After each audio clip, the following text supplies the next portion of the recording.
Like to dedicate the shir Le'ilu Nishmas and Naomi Bas Harav Ephraim Yehuda.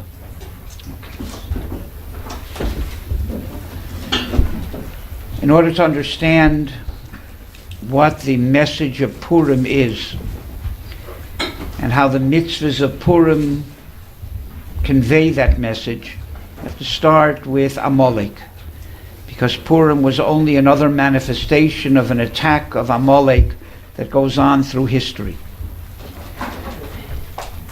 Why were Amalek singled out?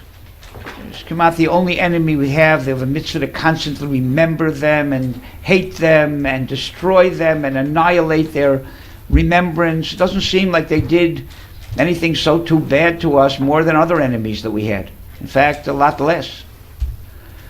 So the simple answer is they were the first. That after we went out of Egypt and after the splitting of the Red Sea, no nation wanted to touch us. We were untouchable. And they were all afraid of us.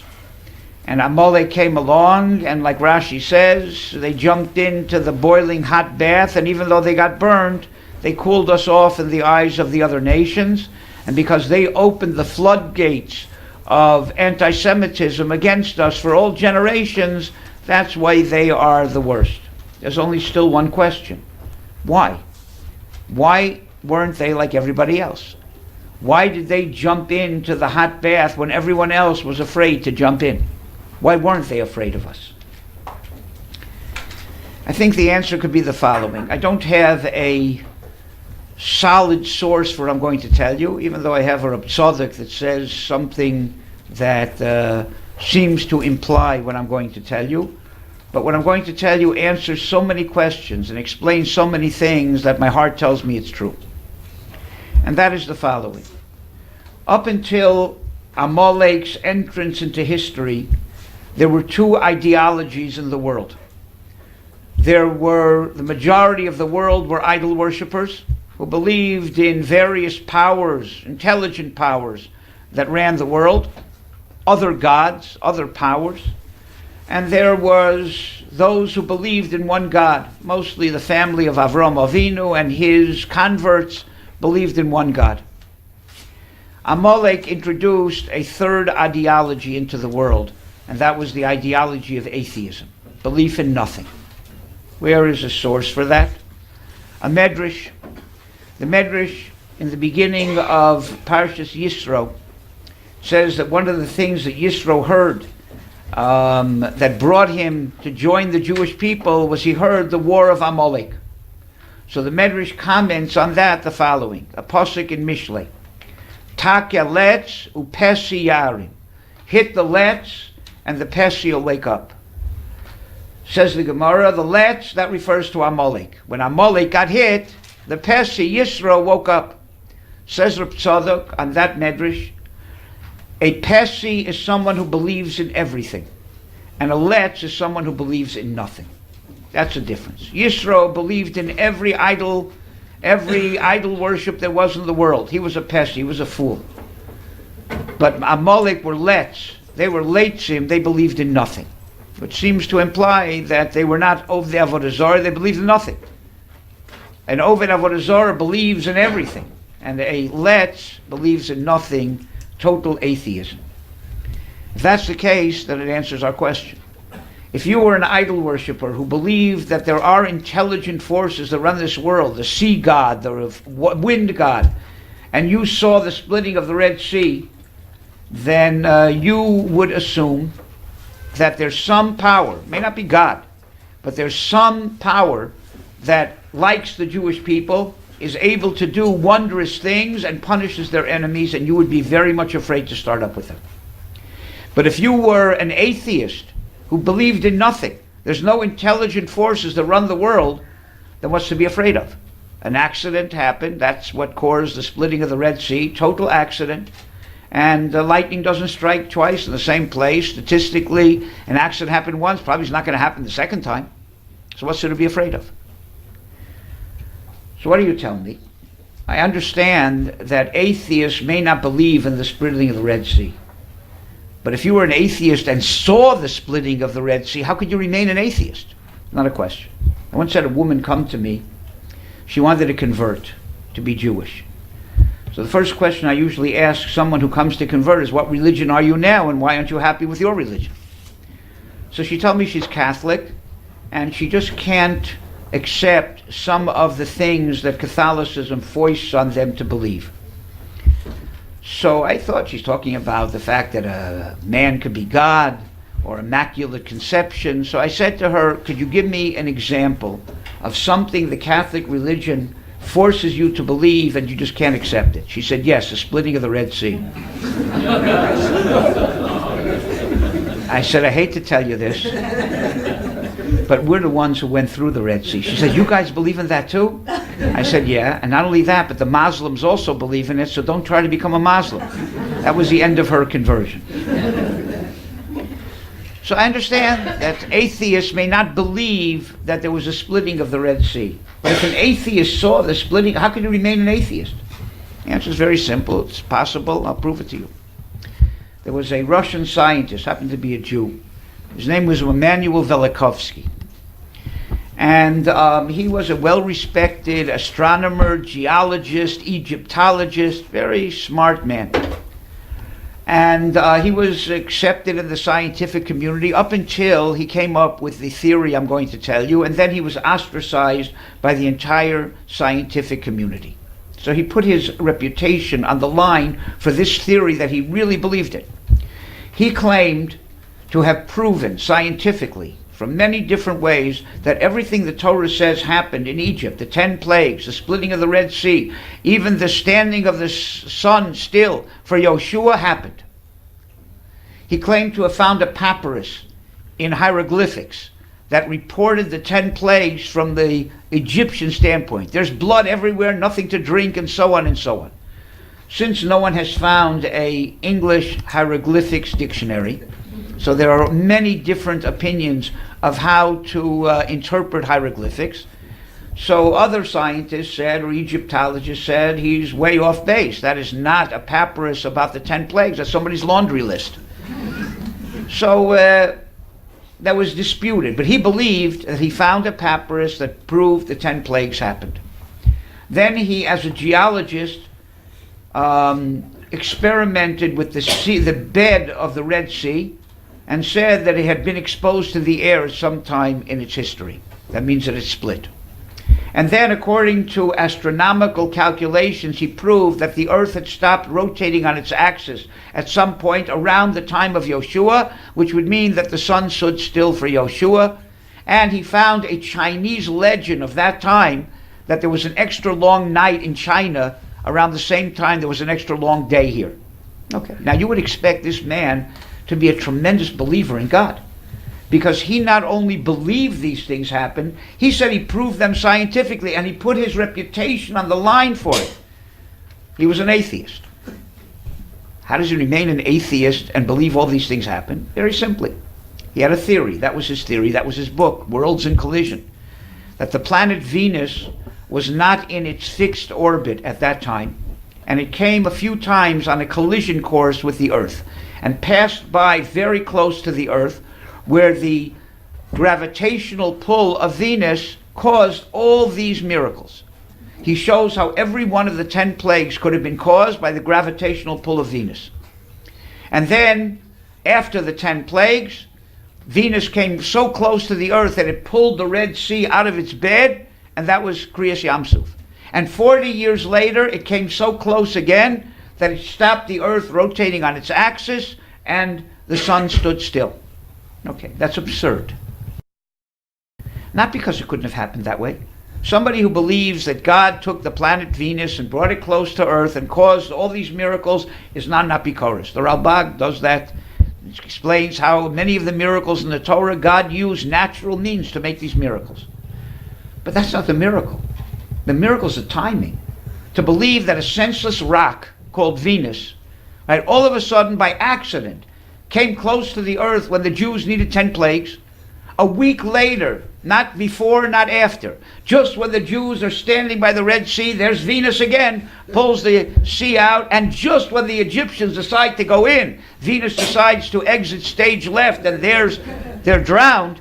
And 40 years later to the day, just when Yeshua needs a longer day. Not the day before, not the day after. There's Venus again. This Venus must have really loved the Jewish people. But it's an unintelligent piece of rock. To believe that all of these things could have happened by coincidence is absurd. But you see that an atheist could believe that Kriyas Yamsuf happened because by accident and coincidence the planet Venus came by close. And if that's the case, then what's to be afraid of? It's not going to happen again. Right? There's no intelligent reason why it happened. And therefore the idol worshippers of the world were extremely afraid of the Jewish people after the splitting of the Red Sea.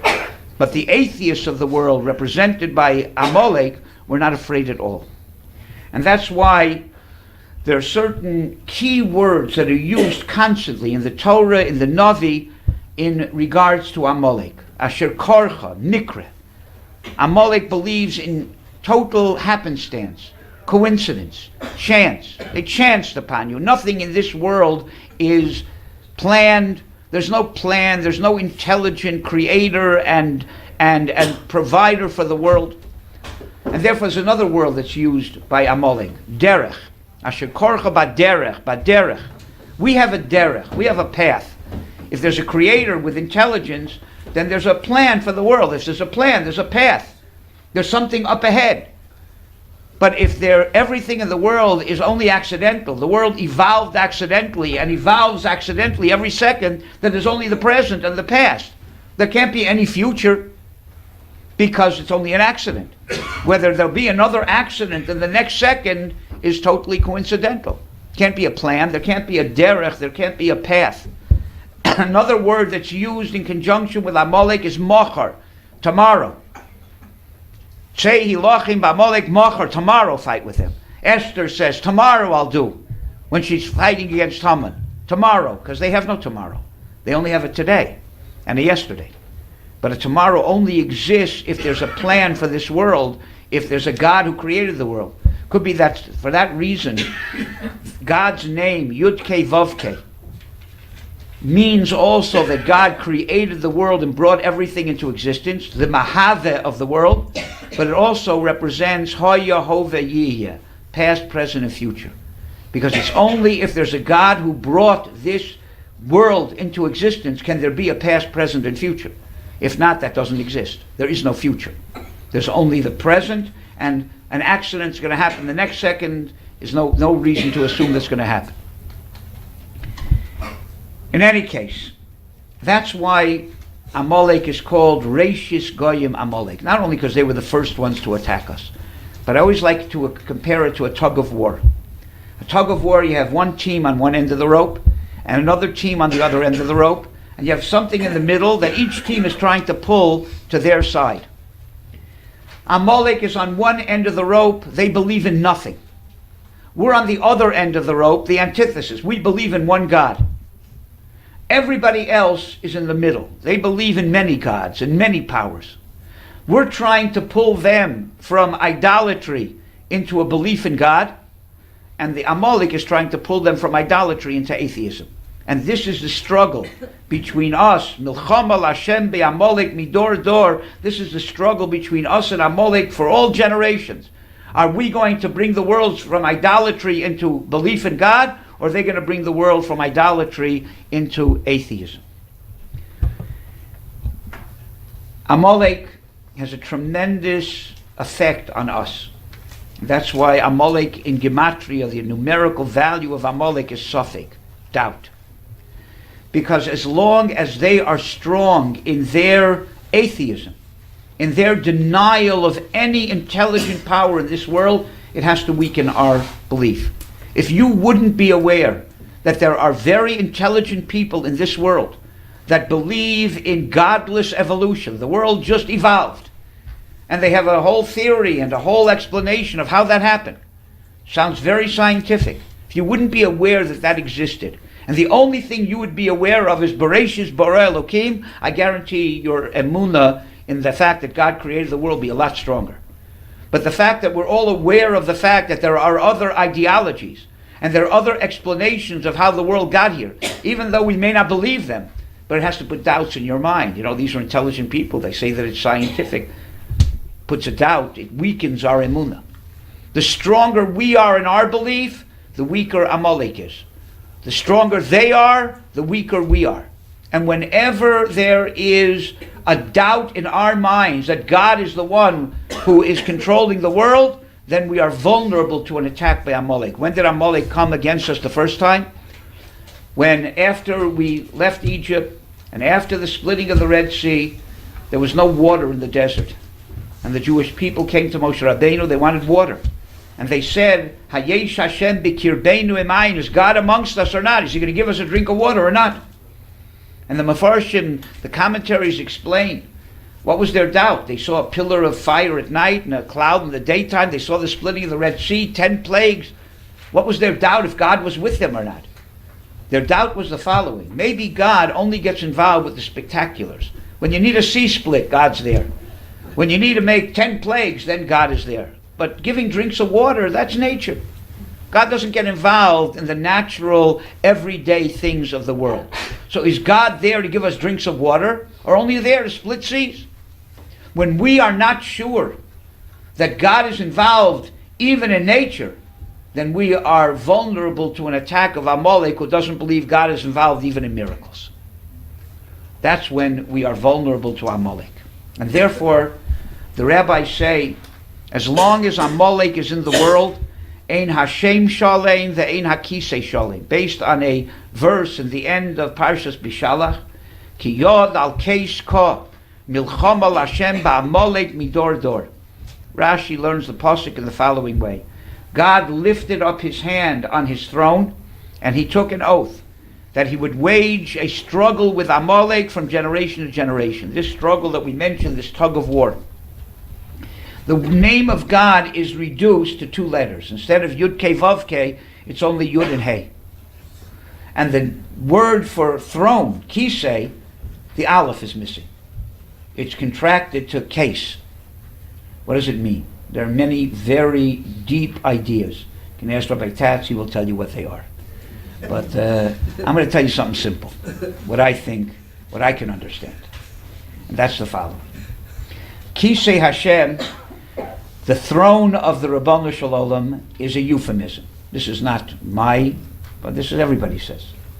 God's throne represents his hashgacha, his divine providence of the world. Simply, when you see a king sitting on his throne, you know that he's settled and he is in control of his kingdom.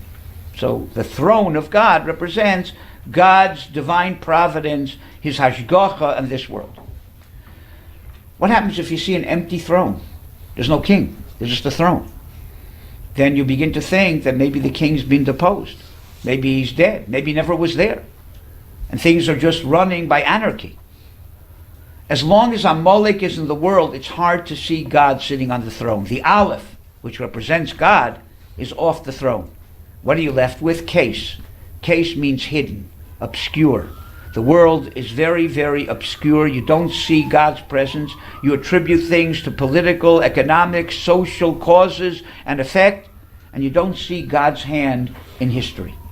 So, as long as Amalek is around, they befuddle our minds and put doubts into our mind. It's hard to see God sitting on his throne in total control of what goes on in this world.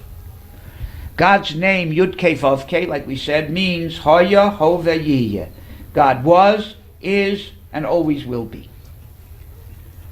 If you take that name and split it into 2 parts, the Yud and the Hey are the letters that you can make Haya and Yihiyeh, past and future.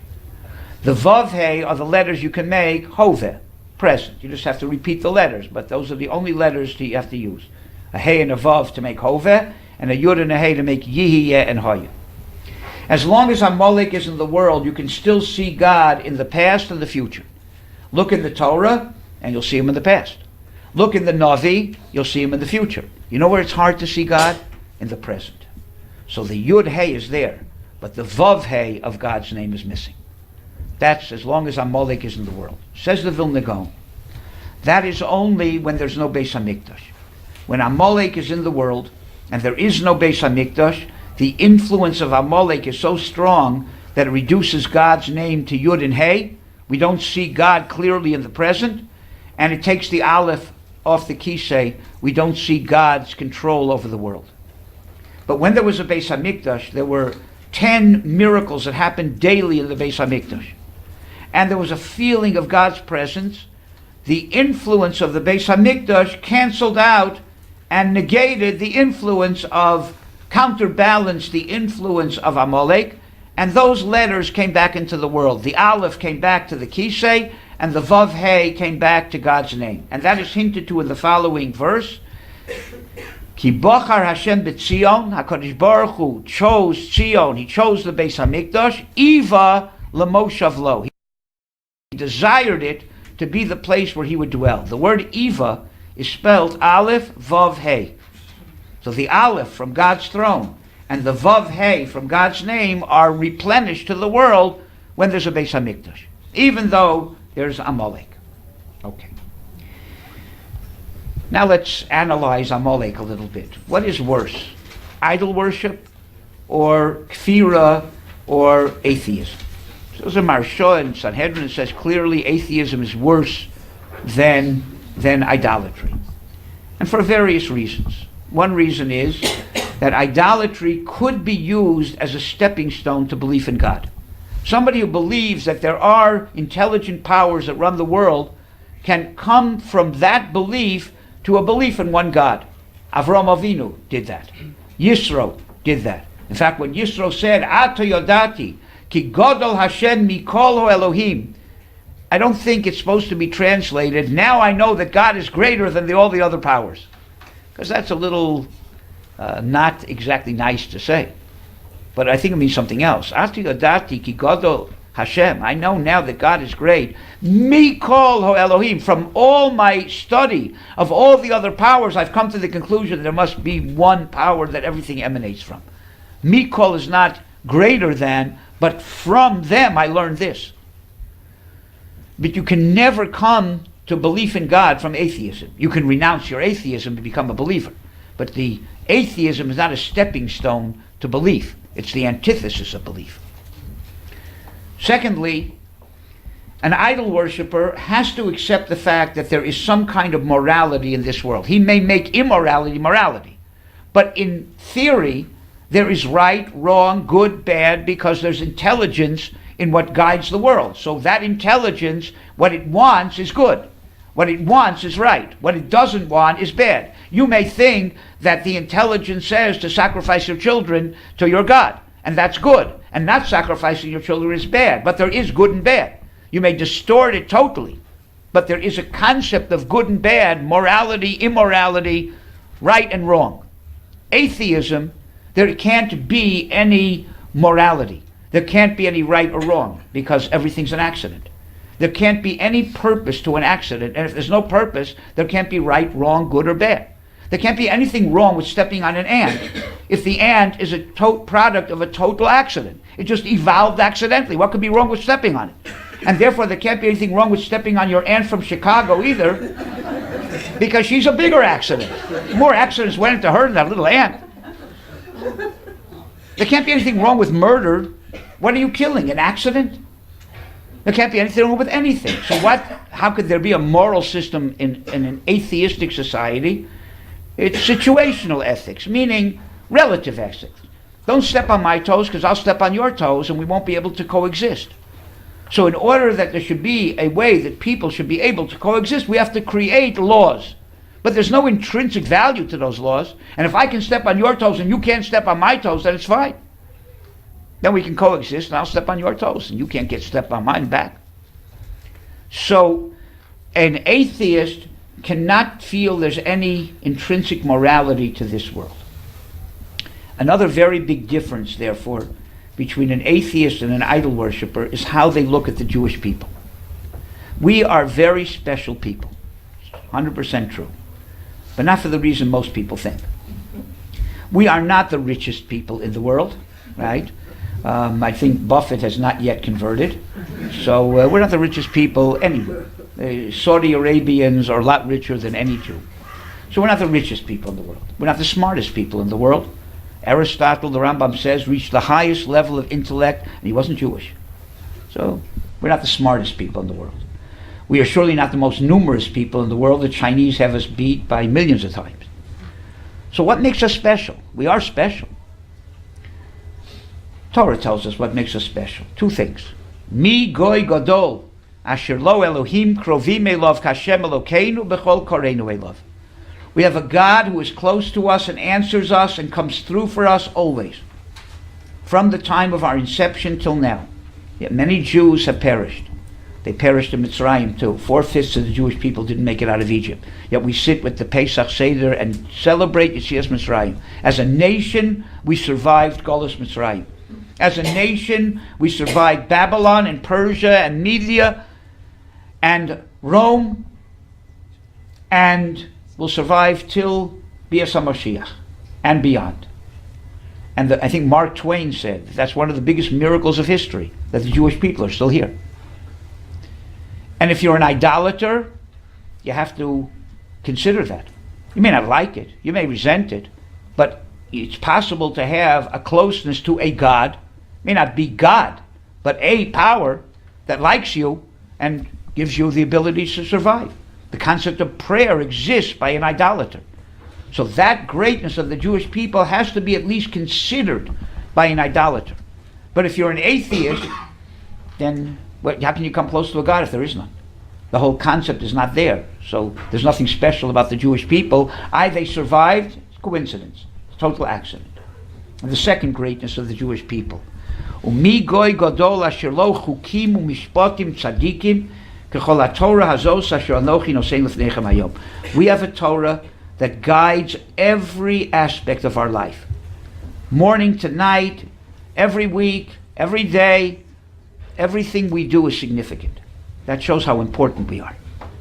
Because, anybody here have a pet, dog, cat, right? Would you spend or goldfish, I don't know, whatever pets people have in England, whatever groundhogs people have. Would you spend an hour a year, just 1 hour,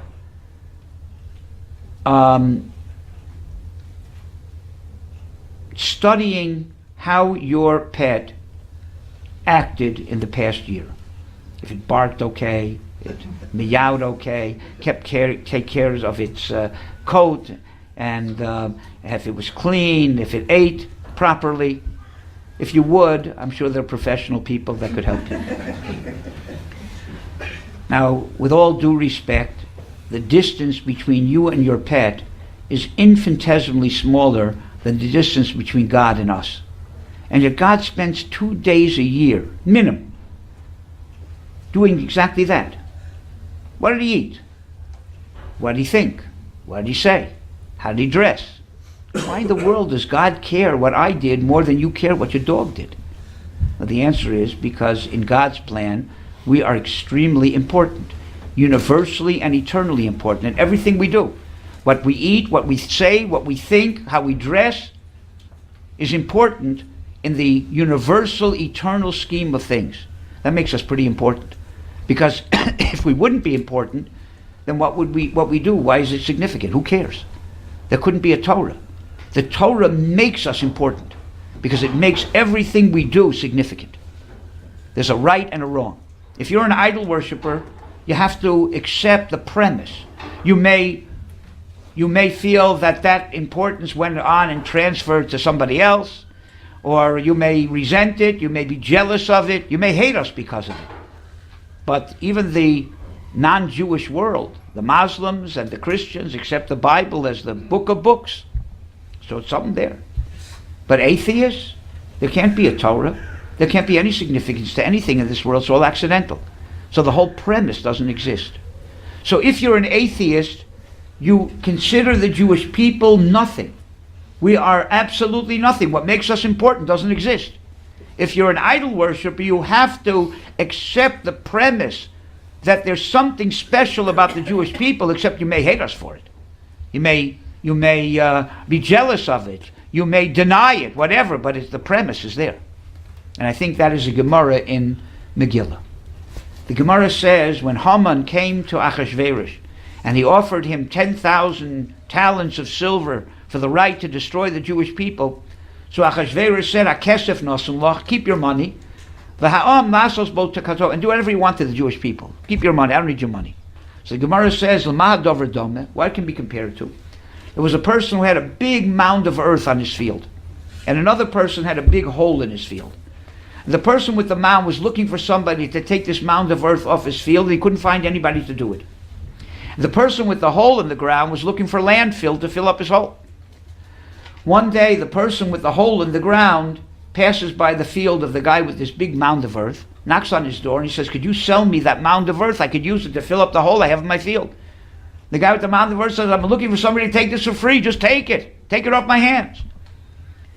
So that was Haman and Achashverosh. Achashverosh was the idol worshiper. Achashverosh looked at us like a big mound of earth, something that bothered him, but something. It was a something that bothered him. Haman was the Amaleki. He saw us as a big hole in the ground, a nothing. What bothered him is that nothing thinks it's something. That was Amalek. Amalek makes nothing of us. We're a hole in the ground to them. The Ovdei Avodah Zarah, we're something. That something bothers them. But two different attitudes towards the Jewish people. If that's the case, I can tell you why Amalek brought this new ideology to the world. Why did they become atheists? So let's psychoanalyze them, and usually psychoanalysis blames everything on the parents, so we'll go back to the parents of Amalek. Who were the parents of Amalek? Timnah and Eliphaz ben Esav. Timnah hoisa pilegesh Eliphaz ben Esav vayivoded lo es Amalek. First, let's see the mother. This mother was a very special woman. She recognized the fact she was a princess and could have married into royalty. But she recognized the greatness of Avram Avinu, and she wanted to join his family. She came to convert, and Avram Avinu pushed her away with two hands. He rejected her, probably because he saw the seeds of Amalek within her. But the rabbis say that he did the wrong thing, because you never reject somebody with two hands. You pull them closer with the right hand and push them away with the left hand. He should have found some accommodation, maybe not to let her come 100%, but not to push her away completely. But he did. She tried again. She didn't give up. Later on in life, she came to Yitzchak when he was the head of the family. And she again tried. And Yitzchak pushed her away with both hands. Later on in life, she tried again when Yaakov was the head of the family. And he pushed her away with both hands.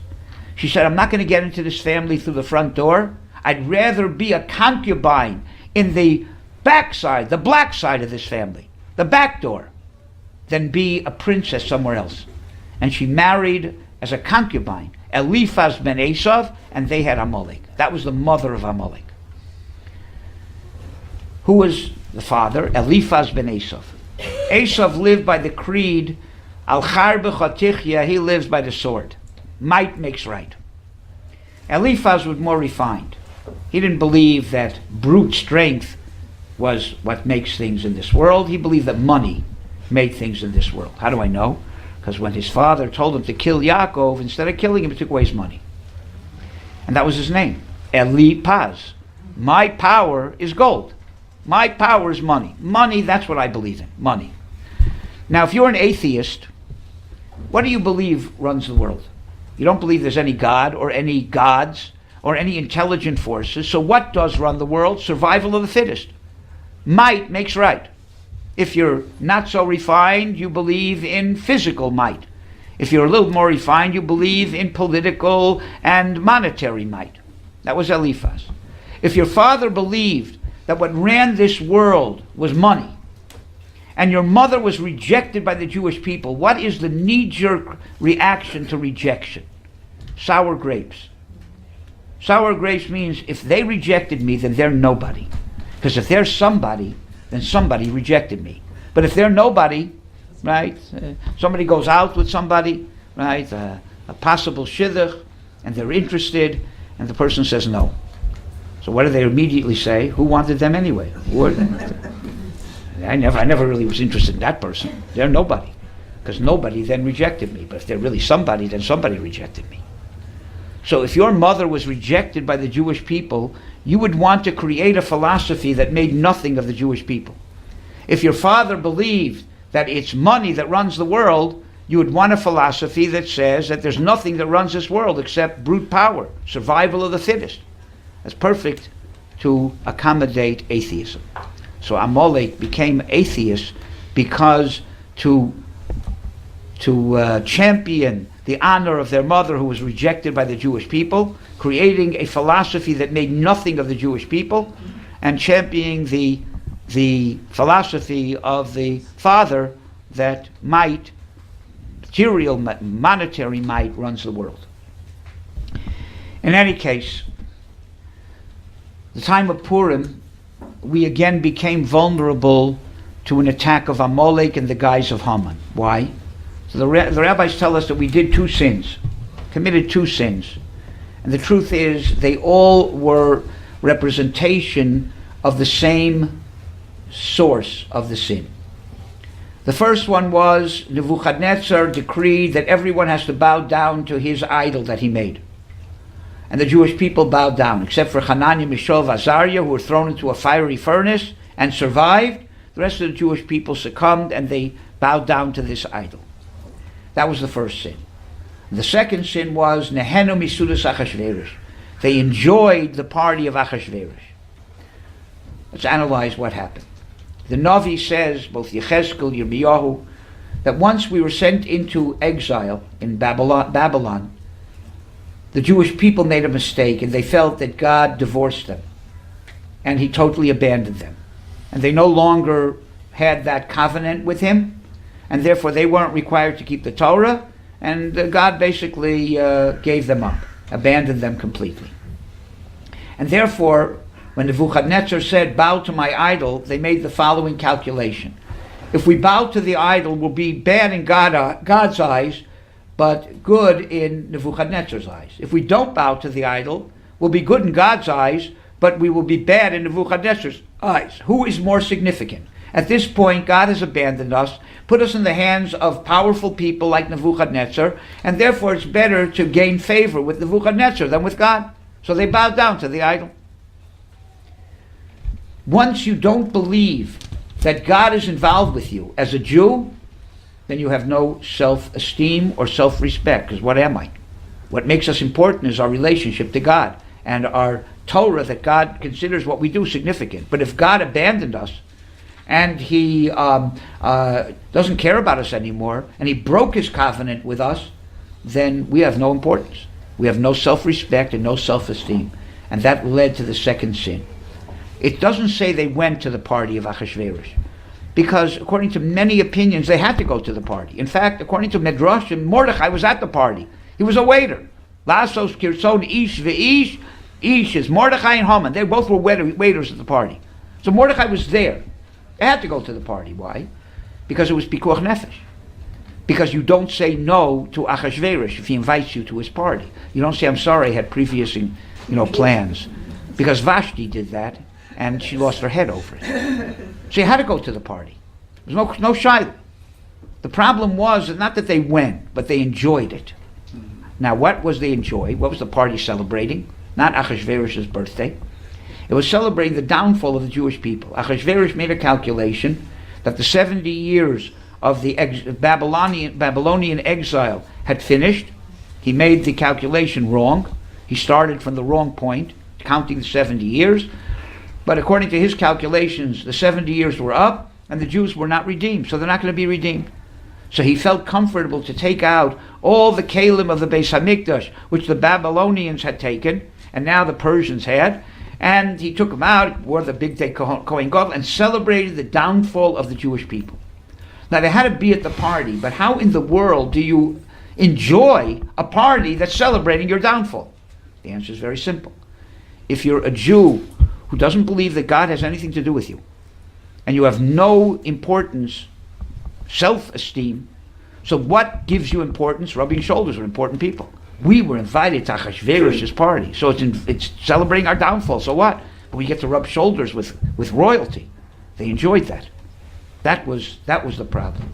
They enjoyed the party. And if you don't think that's possible, a few years ago, Arafat, Yimach Shemo v'Zichro, came to Israel with the Oslo peace agreements. You know how many Knesset members, right, who don't believe in anything, who basically are self-hating Jews, ran to shake this man's hand? A degenerate, A man whose hands are full of the blood of Jews, how can you shake, how can you touch the guy? Who knows what kind of diseases you'll get from touching him. But they ran to touch him, to shake his hand, and felt, photo ops. It's coveted. Why? He's a powerful person. The world looks up to this powerful man. So I get coveted because I rub shoulders with powerful people. He represents the destruction of the Jewish people. So what? If you don't think that the Jews can enjoy a party celebrating their destruction, I'll show you Knesset members that do the same thing. So that was the second sin. Nehenu misudas achashverosh. They enjoyed the party. And it came from the same thing. If you don't believe that the Ribono Shel Olam is in control of the world and has a special relationship with the Jewish people, then you're nothing. And if you're nothing, then you believe that power runs the world, and you enjoy being in the close proximity to powerful people. In any case, because of that, because we had doubts whether God is involved with us, right? The antithesis of what a Jew is supposed to believe and what Amalek does believe. So we were vulnerable to an attack of Amalek in the guise of Haman. And that's why it says Haman had problems with one Jew. But Vayives be'enov, right? L'shloach yod b'Mordechai levado, ki yigidu lo es am Mordechai. It was degrading to deal with one Jew. Jews are like cockroaches. You don't kill one cockroach. You exterminate the whole mass of them. So beneath his dignity, Jews are worthless, meaningless, total bittul. So therefore Haman wanted to destroy us all. And how did he do it? He did it through Hipil Pur Hu HaGorol. He threw a lottery, which is a gorol. Now most commentaries learn that's a translation. Pur is a Persian word, and the Megillah wanted to capture the flavor of what Haman called it in his language, Hipil Pur, but since we don't know Persian, it had to translate it into Hebrew. Pur means goral, a lottery in Hebrew. Okay, that makes sense, except in the 9th parak, it says the same thing again. V'hipil pur hu hagorol. How feeble-minded did the Anshe Knesset Agdola think we were that we wouldn't remember what a pur was from the 3rd parak to the 9th parak? Translated once, that translated twice.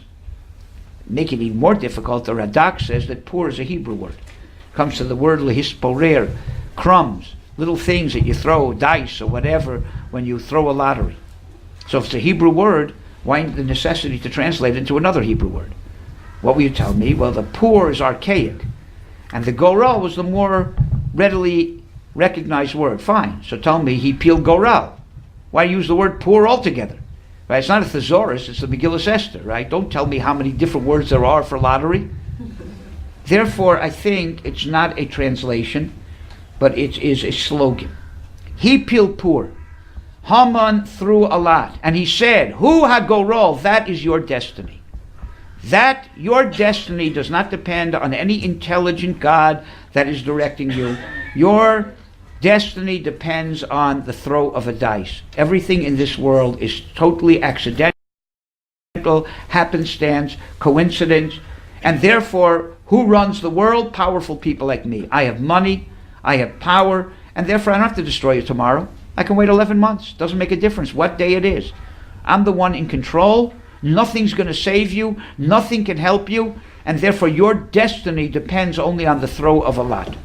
That was what Haman said. And it's interesting. The word hu, pur, hu hagorol, is which letters? Aleph, vav, hey, backwards.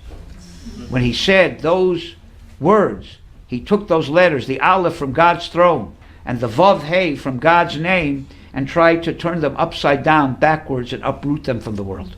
And what was the miracle of Purim? V'nahafo hu. The hu turned back to be aleph vav hey instead of hey vav aleph. That was not to be taken. In any case, but once Haman made his decree and the Jews were in danger of being annihilated, they began to rethink their philosophy. And they said, you know what, maybe God didn't abandon us. And maybe it's kedai to pray to him. And they started to fast and to do tshuva and to cry Tzom ubechi umisped, and they started to say eulogies. So the commentaries asked, who were they saying eulogies? Nobody was killed yet. The Gezerah wasn't for another 11 months. Who were they saying eulogies on? I think, you know who they were saying on themselves. They started to say, you know, maybe God didn't abandon us. And maybe He's still there for us. And maybe we should daven to Him. And then they said, you know what? If God didn't abandon us, and He's there for us, then we're pretty important people. What a shame it would be such important people should be annihilated. That was the hesped. They were saying hespedim on themselves, how important they really were, because the two sins go together. If you don't believe that God is involved with you, then you have no self-respect and no self-esteem and don't feel you're important as a Jew. Those two things came together. And once the Jewish people began to repent and to accept the fact that God did not abandon them and they are important people, so God sent already Mordechai and Esther to atone for their sin. Mordechai atoned for the sin of bowing down to the idol of Nebuchadnezzar by not bowing down to Haman, because he made the opposite calculation. He said, look, if I bow down to Haman, I'll be good in his eyes, he's powerful, but I won't be good in God's eyes. If I don't bow down to him, I'll be good in God's eyes, but not good in Haman's eyes. Who's more significant? God, not Haman. And he didn't bow. So he atoned for the sin that they did bow. And Esther atoned for the other sin. They found importance and enjoyment in rubbing shoulders with power with Achashverosh. Esther did a lot more than rub shoulders with Achashverosh. She was his wife. And why did she look at it? Not as her importance, but kasher avadati avadati. Being the wife of Achashverosh is for me destruction. What gives me importance? Being a Jewish mother and a Jewish wife. That's what makes me important. So Esther negated the sin of Nehenu Misudas Achashverosh, and Mordechai negated the sin of Polchu Latzelem, that they bowed down to the Tzelem of Nebuchadnezzar. And that is the miracle of Purim and the mitzvahs of Purim. They all convey these two ideas which go together. First is v'af gam zos biyosam be'eretz oivehem lo ma'astim v'lo ga'altim lechalosam lahofer brisi itam. Even when God sends us into exile and we're in the land of our enemies, He doesn't hate us, He's not disgusted with us, He's not interested in destroying us, and He's not interested in severing His covenant with us. It's all because we need to be disciplined in order to be able to come back to Eretz Yisrael eventually.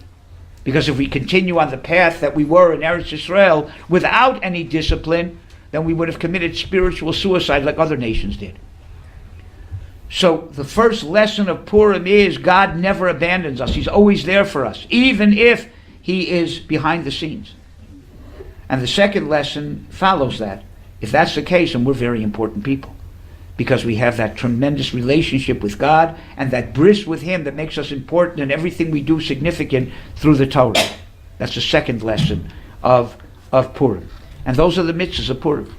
The first mitzvah is Kriyas HaMegillah. What is the Megillah? Megillas Esther, they say, is Megala HaHester. It uncovers the fact that God is there behind the scenes. It takes 12 years of Persian history, that if you'd have these big tomes of Persian history books, you wouldn't see anything special. But it takes out an incident from the first year and the third year and the seventh year, and it puts them together on a timeline, and you see that it's not a coincidence. This led to this and this led to this. There must be some hand guiding this from behind. You could see God's hand behind the scenes. And that's why the Gemara says that the Megillah is called Amita Shel Torah. Right? Emes divrei shalom ve'emes. That is what the message of the Megillah is. Shalom and emes. Why is the Megillah called emes? Sheboy sirtut kamita shel Torah. It needs, the parchment needs to be lined like a Sefer Torah has to be lined. What does that show? Truth. Before you write a Sefer Torah, you have to indent the parchment with lines. And they're almost invisible. They're not with ink. You take a blunt instrument and indent in the parchment lines. And you write the letters on those lines. What does it signify? We think that events happen and then they're recorded. But it's not true. Before anything happened, there was already a line. There was a plan. There was a derech. There was a path. God already had ordained what was going to happen and how it's going to turn out. There's already a script. That line is almost invisible, but the words and the events line up on that line. That's the Amita Shel Torah. Rabbi Yonasan Eibshitz explains, the Gemara says that Esther is called Ayeles HaShachar, the dawn, because just like the dawn is the end of night, Esther was the last miracle that could be recorded in Tanakh. She was the end of the period of miracles. Says Rabbi Yonasan Eibshitz, night is usually a sign of negative, and day is a sign of positive. If you want to signify the end of the period of miracles, I would say it's more the end of day than the end of night. Esther should have been called twilight, not dawn. He says no. What it means is the following. Since we were taken out of Egypt, every few hundred years we needed a miracle to remind us that God's around. A supernatural miracle that happened. It's like a person, he says, in the deepest night, in the middle of a storm, and he can't see an inch in front of him. And he's afraid to go. He may fall into something or bump into something. So he's stationary. All of a sudden there's a lightning bolt. He sees 100 yards in front.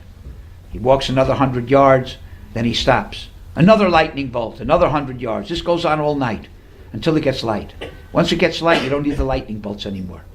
Throughout history, we needed lightning bolts to show us that God's still there. Miracles that happened every few hundred years. But when Esther, the miracle of Esther happened, and it was a hidden miracle, and we see that God's there even when he's not obvious, even when there's no supernatural miracles, then it's the dawn. Then you don't need these lightning bolts anymore. Then you realize God's always there. So that is the idea of Megillas Esther, to let us know that God is always there. He never abandons us. Haster, Aster, he hides his face behind a mask, but he's always there. That's the first mitzvah. And that leads to the second mitzvah, Nishte Purim, the simcha of eating and drinking. Why? Because if you consider yourself important, you want to promote your existence. Even the physical existence of a Jew is important. Because the Haman would not have let us give up our religion and let us live. He wasn't interested. He was interested in destroying us physically. So that means that God made a miracle and saved us physically. Just our physical bodies are important to him. Some say that's the reason you get drunk, because when you're drunk, that's all you are, is a physical body. You're dead drunk. And you're happy just to be alive, just to be a physical being. And God considers that important. When you consider yourself important, you want to promote and enhance your physical existence. How do you do that? Eat and drink. They say people who have anorexia have a secret death wish. They really don't feel they deserve to live. They want to disappear. If you don't consider yourself important, you don't eat. If you consider yourself important, you do eat. It can be taken to an extreme, but in any case, that's the idea. Another idea is that when people are afraid and they have doubts, they don't want to eat. They're too afraid. But ein simcha katoras, when you know and you have faith that God is always there, then you feel comfortable. Then you want to eat. You want to be happy because you have no doubts. So that is the mitzvah of Mishte Purim. But I'm not important because I'm me. I'm important because I'm a Jew. So give your friend to eat too. Give him shalach manos. Give him something to eat. That's the mitzvah of mishloach manos. It also tells me another thing, and that is that every Jew is important and unique. And achdus, unity, is not everybody doing the same thing. Everybody can have their unique part. That also shows the importance of every Jew. Every Jew is unique and different. Purim is the yontif where we all feel important and we're all united. It's the only yontif in the year that all Jews don't celebrate on the same day. Some on the 14th, some on the 15th. That's unity? Yes, that's unity. Unity is not only tolerating somebody who's doing exactly like you. Unity is tolerating somebody who's not exactly like you, but for the same reason that you're doing what you're doing, he's doing what he's doing. Comes from the same source. That's unity. And that could be shalach manos too. I learned this lesson from the following story. When I first came to Eretz Yisrael, our kindergarten teacher was a Moroccan woman, a young woman. She was married and divorced, she didn't have children, and finally she had her first child, a boy. And the whole Moshav went to the bris in Yerushalayim, and then they had a Pidyon Haben. The Pidyon Haben was to be in Kiryat Gat, which was like in the end of the world for me. I didn't have a car. To get to Kiryat Gat from Moshav Matityahu was like a whole day's excursion. But she came to me and she begged me, please, Rabbi, please come to the Pidyon Haben. So I went. Before I went, somebody warned me that I should be very careful what I eat there. I said, why? I know the family, the standards of kashrus are fine. Why should I be careful? He said, nothing to do with kashrus. They're Moroccans. Moroccans love hot, spicy foods. You're an American, and even though the difference between a Moroccai and Americai is just a little olive, you will not be able to stomach the food that they're going to serve you. Be very, very careful. So I took it to heart, more to stomach, and I went to the Pidyon Haben. I called over the mother, the hostess, and I said, look, do me a favor. I understand that you people like very hot, spicy foods. It's not my style. I'm going to look over to you at the beginning of each course. And if it's something hot and spicy, point down like this, I'll notice not to eat it. She says, no, there's no problem. We also know that you're an American and you don't like the kind of food that we usually prepare hot and spicy. And because I wanted you to be here so much, we made everything bland in your honor. Nothing is hot and spicy. So first, I felt happy, and then I said, everybody is cursing me because they have to eat bland food because of me. Okay, but at least I could eat. So they served the first course, some fish with some red sauce on it, and I see everybody's eating it like it's water. I said, well, Baruch Hashem. So I took a mouthful of this, and this is not exaggerated. I immediately felt my tongue disintegrate. But because of that, my reflex was to swallow it, which was a big mistake. And then I felt my esophagus going, and my trachea, and my whole life passed before me. I'm not exaggerating. And then I pictured myself being shipped back, my body, to my wife and children. And I felt really bad for them that they had to tell them I died at this Pidyon Haben because in a few seconds my entire insides are going to be burnt out. I took a pitcher of water and downed it in a second, and they're all looking and saying, Aval zeh tafel, it's bland.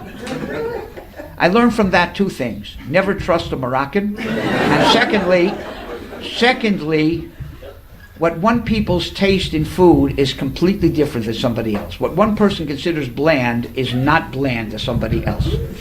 And that's what Shalach Manas is. You have to have your style Purim Suda. I'm guaranteed that an English Purim Suda is different than an American Purim Suda. And a Moroccan Purim Suda is different than a Chinese Purim Suda. Everybody has their style. But Achdus is where you can tolerate somebody else's style and put it in your Suda. You don't change your style, but at least you can take somebody else's style also and incorporate it in your Suda. That's Achdus. So that's Shalach Manas. And then there's Matanos Levyonik. We don't give tzedakah to the poor person. We give him a present because he's important too. Even if he has nothing except that he's a Jew. Being a Jew is important. So we give him a present also. That's also part of what Purim is. And that is exactly what it says in Shoshanas Yaakov. Shoshanas Yaakov, simple meaning the Jews of Shushan. But the deeper meaning is that when we're in exile, we're like Shoshana bein hachochim. We're like a rose, a lily amongst the thorns. Shoshanas Yaakov. When we're Yaakov, we're holding on to the heel of the Goyim. We're not up on top, we're on bottom. And we're only like the rose amongst the thorns. Still, Tzalav Asamech, we have reason to be happy. Why? Birosam Yachad Tchelas Mordechai. The first thing, we see that the events that happened, where Mordechai came out victorious from the king, wearing the royal garments, there must be a God who orchestrated all of this. It couldn't have happened by coincidence. Too much of a coincidence. More than that. Tcheles, it says, is a symbol of God's throne. We see that there's a God behind the scenes. That's the first lesson. And that teaches us the first lesson of Purim, which is, Chuasam ha'yisol netzach. Ultimately, God never abandons us. And in the eternal picture, we will be redeemed. But tikvasam b'chol dor vador. We may not see that redemption in every generation. But at least we know that God doesn't abandon us, and we have hope in every generation. We never lose our hope. And the second lesson is, Lahodia, that teaches me the second lesson. Shekol kovecha, all those that have hope and know that God never abandons them, lo yevosh, you have nothing to be ashamed of. We have nothing to be ashamed of as being Jews. We're very proud of being Jews because we have a special relationship with God and He never abandons us. V'lo yikolmu lanetzach, we will be insulted on the short term. The Goyim may not recognize that on the short term, but not on the long term. Lo yikolmo, even we will not be insulted from others. Lo netzach, forever. Right? Kol achosim bach. Eventually the Goyim will also recognize how important we are and how close we are to the Ribono Shel Olam. And therefore there's good and bad in the world. What deserves to be cursed, there's morality. There's right, there's wrong. There's not, everything's not just an accident, purposeless. Orur Haman, Baruch Mordechai, Arura Zeresh, Brucha Esther. Everything that happens is a product of divine providence, not happenstance. And finally, Purim, your Purim, my Purim, not the Purim of Yerushalayim, can only fall on 4 days of the week. It can never fall on Shabbos, it can never fall on Monday, and it can never fall on Wednesday. Those days can never be Purim, according to our calendar. So which days are left? Sunday, Friday, Thursday, and Tuesday. Let's see what those days represent. Sunday is Aleph. Friday, Vav. Thursday, Hey. Familiar letters? Those are the letters of God's throne and God's name that are missing when Amalek is around. Purim puts them back. We celebrate Purim on Aleph, Vav, Hey, except there's one problem. There's still one more day. Tuesday. What's Tuesday? Gimel. Put the Gimel in front of the Aleph, Vav, Hey, what do you get? Gava. That's our pride. Our pride is that there's a God who runs the world, who has a connection to us, there's a future, right? And that gives pride to the Jewish people. So Purim celebrated on those days of the week. Gimel, Aleph, Vav, Hey. The pride of the Jewish people is that there's an Aleph, Vav, Hey. There's a Kisei Sholem and a Shem Sholem. Purim Sameach.